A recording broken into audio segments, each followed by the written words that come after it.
Você está no meio de uma conversa que começou simples, algo pequeno, um atraso, uma resposta seca, um detalhe qualquer. De repente o tom muda. Ele fica frio, distante, começa a responder menos. Você tenta explicar, justificar, consertar. Quanto mais você fala, mais parece que está piorando. No fim, ele se cala, e você sente que fez algo errado, mesmo sem saber exatamente o quê. E quando tudo termina, sobra aquela sensação pesada. Por que eu sempre saio como a culpada? Se você ficar comigo até o final, você não vai apenas entender o que está acontecendo nessas situações. Você vai sentir um tipo de clareza que muda a forma como você se enxerga dentro dessas brigas. Vai perceber onde começa a confusão e onde ela não é sua. E isso não é opinião. É psicologia básica de como vínculos emocionais funcionam quando um se fecha e o outro tenta manter a conexão. Na prática, isso costuma acontecer de um jeito muito parecido. Imagina a Ana e o Rafael. Eles estão juntos há 2 anos. Ana é direta, gosta de resolver as coisas conversando. Rafael, quando se incomoda, se fecha. Um dia ela comenta que ele anda distante. Não é um ataque, é uma tentativa de aproximação. Mas ele responde curto. Diz que está tudo normal. Só que não está. Ana insiste um pouco mais. Pergunta de novo. Tenta entender. Rafael começa a se irritar. Diz que ela está criando problema, que ela sempre complica tudo. Nesse ponto, Ana já não está mais só curiosa, ela está tensa. Começa a revisar mentalmente o que falou.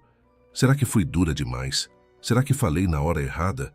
Rafael, agora fechado, se afasta ainda mais. Fica no celular, evita contato. Ana sente que perdeu ele ali, mesmo estando na mesma sala. Então ela tenta consertar, muda o tom. Fica mais doce. Diz que não quis brigar. Que talvez tenha exagerado. E é aí que algo muda de lugar sem ela perceber. A conversa que começou com uma dúvida dela termina com um pedido de desculpa dela. E isso se repete. Não igual, mas com o mesmo padrão emocional. O que parece na superfície é que ela provoca a briga e depois se arrepende. Mas por dentro, o que está acontecendo é outra coisa. Existe uma dinâmica emocional silenciosa quando uma pessoa busca conexão e a outra se protege se afastando. Isso já foi estudado por gente como Bowlby, mas você não precisa conhecer teoria para sentir isso na prática. Quando um homem se fecha, não é só silêncio, é retirada de presença emocional. E isso ativa algo muito específico em quem está do outro lado. Você começa tentando entender. Depois tenta resolver. Depois tenta evitar perder. E nesse movimento, você muda. Ajusta seu tom, suas palavras, sua postura. Não porque você está errada, mas porque você sente que a conexão está escapando. Para muitos homens emocionalmente fechados, o desconforto não vira conversa, vira distância. É assim que eles lidam. Não é sobre te punir diretamente, é sobre não saber sustentar o desconforto junto. Só que para você, essa distância não é neutra. Ela comunica algo, comunica rejeição, mesmo que ele não diga isso em voz alta. E o seu corpo reage antes da sua lógica. Ele entra em estado de alerta emocional. E aí acontece o ponto mais importante. Você começa a assumir responsabilidade, não só pelo que disse, mas pelo clima inteiro. Você tenta trazer ele de volta. E, sem perceber, começa a abrir mão da sua própria posição para restaurar a proximidade. Não é fraqueza, é estratégia emocional. O problema é que essa estratégia, quando repetida, cria um padrão. E esse padrão ensina o outro, sem palavras, que o silêncio dele tem poder, que ao se fechar ele não precisa elaborar, porque em algum momento você vai ceder para reaproximar. E aqui entra algo que poucas pessoas percebem. Você não se sente culpada porque errou. Você se sente culpada porque foi você quem tentou manter o vínculo. Isso muda tudo, porque na sua cabeça a sequência parece lógica. Eu falei, ele se fechou, então devo ter feito algo errado. Mas na realidade, a sequência emocional é outra. Você buscou conexão, ele não conseguiu sustentar, e você tentou compensar isso. A culpa aparece como uma forma de dar sentido ao desconforto. É mais fácil acreditar que você exagerou do que encarar que ele simplesmente não soube lidar. E isso é o padrão oculto. Não é sobre o conteúdo da briga, é sobre quem segura a relação quando ela balança. Se você sempre é a que tenta consertar, você também acaba sendo a que assume a culpa. Não porque merece, mas porque está ocupando esse papel repetidamente.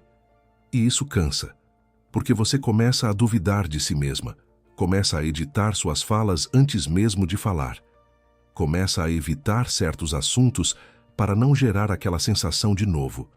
E aos poucos, você vai se diminuindo para manter algo que deveria ser construído por dois. Agora vem a virada que muda a forma de sentir isso tudo. O que você chama de culpa, muitas vezes, é só o efeito colateral de ser a única tentando manter a conexão naquele momento. Não é sinal de que você está errada. É sinal de que você está emocionalmente presente.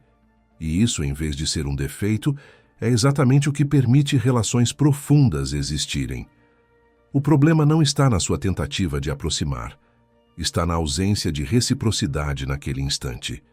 Quando você entende isso, a sensação muda, porque você para de interpretar o silêncio dele como prova contra você e começa a ver como limitação dele naquele momento.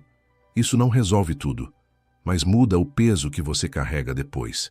Você não precisa transformar toda tentativa de conversa em um julgamento sobre quem você é. E, principalmente, você não precisa sair de toda briga menor do que entrou. Existe uma diferença grande entre reconhecer um erro e assumir um lugar que não é seu. E talvez, pela primeira vez, você consiga olhar para essas situações sem se atacar primeiro. No final, o que fica não precisa ser culpa, pode ser consciência. Hoje, quando uma conversa começar a escorregar para esse lugar, faz algo simples. Antes de tentar consertar tudo, pausa internamente e se pergunta: eu estou tentando resolver algo real? Ou estou tentando impedir que ele se afaste? Essa pequena diferença muda sua postura inteira. Porque quando você percebe que está correndo atrás da conexão, você pode escolher parar por um instante. Não para jogar jogo, mas para não se abandonar no processo.